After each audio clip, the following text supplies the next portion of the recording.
हमको 3 घंटा खड़े रखा। She was raped and murdered in her own hospital.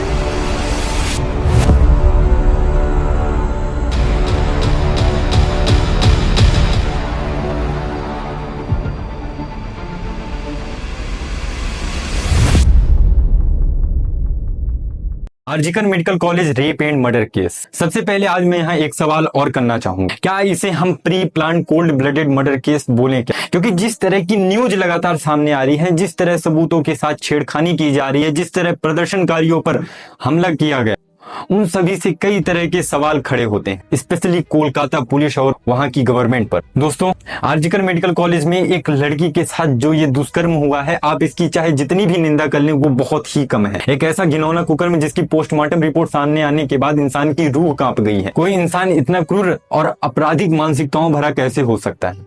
यह बात है 9 अगस्त की, जहां लगातार 36 घंटे से काम कर रही एक ट्रेनी डॉक्टर पीजी स्टूडेंट अपने अन्य साथियों के साथ डिनर करती हैं और उसके बाद वह सेमिनार हॉल जो कि मेडिकल कॉलेज में ही है वहां जाकर आराम करती हैं। लेकिन ठीक 4 बजे एक ऐसा निहत्थ भेड़िया इंसान उस सेमिनार हॉल में जाता है जो एक ऐसा कुकर्म करता है जिसकी घटना सुनाते वक्त भी मेरी रूह कांप रही है। आरजीकर मेडिकल कॉलेज में लगभग 6 बजे के समथिंग जब उस लड़की की डेड बॉडी मिलती है तो उसके बाद तत्कालीन जो वहां का मैनेजमेंट स्टाफ है उस लड़की के पेरेंट्स को यह बताते हैं कि आपकी बेटी की तबीयत बिगड़ी है। बाद में यह भी बताया जाता है कि उसने सुसाइड कर लिया। जब पेरेंट्स वहां पहुंचते हैं तो उन्हें लगभग 3 घंटे तक उनकी लड़की की बॉडी को देखने नहीं दिया जाता। आखिर क्यों? इन मेडिकल कॉलेज के ऑफिसरों को तो ये लग रहा था कि वो किसी तरीके से कॉलेज की बदनामी होने से अपने को और कॉलेज को बचा लें, या फिर सबूतों के साथ छेड़खानी करने के लिए 3 घंटे का समय लिया गया। क्या बात रही थी? इस घटना को पुलिस ने सबसे पहले अप्राकृतिक मौत के रूप में रजिस्टर करने का काम किया, लेकिन बाद में जब उनके पेरेंट्स द्वारा शिकायत की गई तो इसे रेप एंड मर्डर केस के रूप में रजिस्टर्ड किया। जब इस घटना की जांच स्टार्ट हुई तो सबसे पहले सीसीटीवी फुटेज के थ्रू एक ऐसे इंसान की पहचान की गई जिसने उस सेमिनार हॉल में 4 बजे एंट्री ली थी। इस व्यक्ति का जब इतिहास मैं आपको बताऊंगा तो आप खुद भी शॉक्ड रह जाएंगे। संजय रॉय, जो उस दिन नशे में धुत था और लगभग 4 बजे यह सेमिनार हॉल में एंट्री करता है। उसके बाद उसने इस घिनौने कुकर्म को अंजाम दिया और वहां से आने के बाद ये जाकर सो जाता है। इसके बाद जब पुलिस अपनी पड़ताल शुरू करती है तो उसे क्राइम सीन पर एक ईयरफोन मिलता है। उस ईयरफोन को वहां के स्टाफ में काम कर रहे सभी अधिकारियों के फोन से मिलाती है, तब जाकर इस घटिया इंसान के फोन से वह तुरंत ही कनेक्ट हो जाता है। पुलिस इसको जैसे ही पकड़ती है यह अपना जुर्म कबूल कर लेता है और कहता है कि हाँ मैंने ही किया है, मुझे फांसी दे दे। यहाँ से हम ये सोच सकते हैं कि कैसी आपराधिक मानसिकता का व्यक्ति रहा होगा जिसे यह कुकर्म करने के बाद थोड़ा भी डर नहीं था। वह जाकर चुपचाप सो जाता है। हमारे बीच में ऐसे भेड़िए हैं जो ऐसी घटनाओं को अंजाम देते हैं। दोस्तों, यह व्यक्ति कोई और नहीं, यह व्यक्ति उसी हॉस्पिटल में लगातार सिविक वॉलेंटियर के रूप में काम कर रहा था। 33 साल का यह आदमी 2019 से कोलकाता पुलिस में सिविक वॉलेंटियर का काम कर रहा था, जहां इसे हर महीने 12,000 रुपए भी मिल रहे थे। सिविक वॉलेंटियर के काम के रूप में यह पुलिस की 4th बटालियन की बैरक में ही रहता था और उस दिन घटना को अंजाम देने के बाद यह उसी बैरक में जाकर सो जाता है। खून से सने हुए इसके जूते भी बरामद किए जाते हैं। इसके बाद आरजीकर मेडिकल कॉलेज के स्टूडेंट का प्रोटेस्ट जस्टिस के रूप में स्टार्ट हो जाता है। धीरे धीरे ऑल ओवर इंडिया फैल जाता है, काफी हाईलाइटेड मामला हो जाता है। संजय राय का जो इतिहास है वो भी काफी आपराधिक प्रवृत्ति का रहा है। इसकी लगभग 4 शादियां हुई थी। उस 4 शादियों में जो पहले की 3 पत्नी थी उन्होंने इसे छोड़कर भाग गई, क्योंकि यह उनके साथ डोमेस्टिक वायलेंस का काम करता था। संजय राय की जो 4थी पत्नी थी उसकी मृत्यु कैंसर के कारण पिछले साल ही हो जाती है। जब पुलिस इसे पकड़ती है तो इसके फोन पर काफी घटिया हिंसक पूर्ण वीडियो का कलेक्शन भी पाया जाता है। उसके बाद काफी ज्यादा मामला आग पकड़ता है। इस पे ममता जी एक स्पेशल इन्वेस्टिगेशन टीम का गठन करती हैं। जब का सोशल मीडिया पर ब्रॉड लेवल पे विरोध होता है तब आरजीकर मेडिकल कॉलेज के एक गैर जिम्मेदाराना व्यक्ति अर्थात वहां के प्रिंसिपल संदीप घोष 12 अगस्त को रिजाइन दे देते हैं। 12 अगस्त को इसके बाद एक और चीज होती है जिसने इस पूरे मामले को काफी ज्यादा आक्रोशित कर दिया। पोस्टमार्टम रिपोर्ट जो आती है उसके 5 ऐसे पॉइंट हैं जिन्हें सुनकर शायद आप भी क्रोध से भर जाएंगे। पोस्टमार्टम रिपोर्ट में यह सामने आया कि उस लड़की ने अपने आप को बचाने के लिए काफी प्रयास किया होगा, क्योंकि उसने जिस तरह प्रयास किया उस हिसाब से उसके पैरों, हाथों, गलों और चेहरे पर उस भेड़िए के नाखूनों के निशान पाए गए हैं। उस लड़की के जेनाइटल टॉर्चर और एबनॉर्मल सेक्सुअलिटी के कारण उसके प्राइवेट पार्ट पर काफी गहरा घाव भी पाया गया। उसकी आवाज को दबाने के लिए उसके सर को या तो दीवार से या तो फर्श से दे मारा गया था, जिसके कारण उसके चश्मे के ग्लास टूटकर उसकी आंखों में घुस गए थे और उस कारण उसके आंखों से भी कंटिन्यू ब्लीडिंग हो रही थी। इस नीच ने उसके गले, उसके मुंह और नाक को इतना तेजी से दबा रखा था कि उसकी कार्टिलेज थायराइड भी टूट गई थी। उसके पैरों को 90 डिग्री तक फैला दिया गया था। और अंत में जो सामने आता है उसके बाद all India government doctor association की एडिशनल सेक्रेटरी डॉक्टर सुवर्णा गोस्वामी जी कहती हैं कि यह रेप नहीं गैंग रेप हो सकता है, क्योंकि जो बॉडी से सीमन मिला है अमाउंट में वह एक इंसान का तो कतई नहीं हो सकता। संदीप घोष जैसे व्यक्ति की अगर हम बात करें तो ये वही व्यक्ति है जिसने सबसे पहले इसे सुसाइड मानकर इसे खारिज करने का प्रयास किया था। बाद में जब इसका ब्रॉड लेवल पर विरोध होता है सोशल मीडिया तथा अन्य प्लेटफॉर्म पर, तो यह व्यक्ति 12 तारीख को अपना इस्तीफा देता है और यह कहता है कि वह उसकी बच्ची जैसी थी और वह अभिभावक के रूप में इस्तीफा देता है। मगर याद रहे ये वही व्यक्ति है जिसने उस छात्रा को सबसे पहले गैर जिम्मेदाराना बताया था और सेमिनार हॉल में उस छात्रा का सोना भी गैर जिम्मेदाराना बताया था। लेकिन सबसे बड़ी बात तो यह है कि जब यह व्यक्ति इस्तीफा देता है तो इसके इस्तीफे के ठीक 2-4 घंटों के अंदर ही इसे नेशनल मेडिकल कॉलेज का प्रिंसिपल बनाकर भेज दिया जाता है।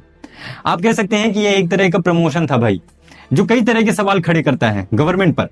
गवर्नमेंट अपना यह तर्क देती है इसके पीछे कि वह एक काबिल और सक्षम अधिकारी है।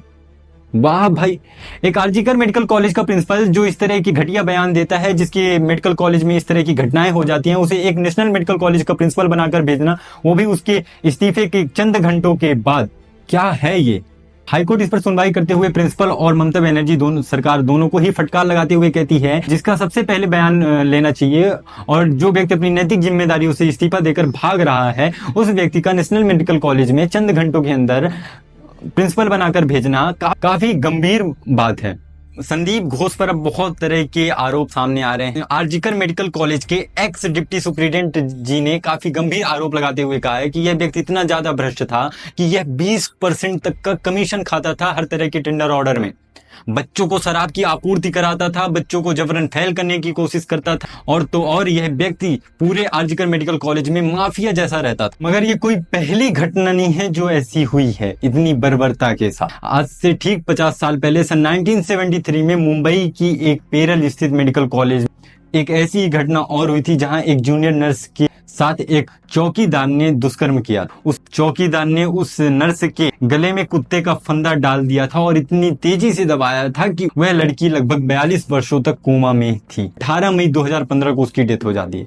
सेम ऐसा ही आज से ठीक 12 साल पहले एक और ऐसी दुर्घटना हमें देखने को मिली थी जो कि दिल्ली में हुई थी। हालांकि जिस तरह ये कंटिन्यू न्यूज आ रही हैं, जिस तरह से क्राइम सीन से थोड़ी ही दूरी पर कंस्ट्रक्शन का काम चालू कर दिया गया, इस तरह कई सारे सवाल जो हैं वो खड़े होते हैं कि क्या ऐसी बात थी जिसे छुपाने का लगातार प्रयास किया जा रहा है।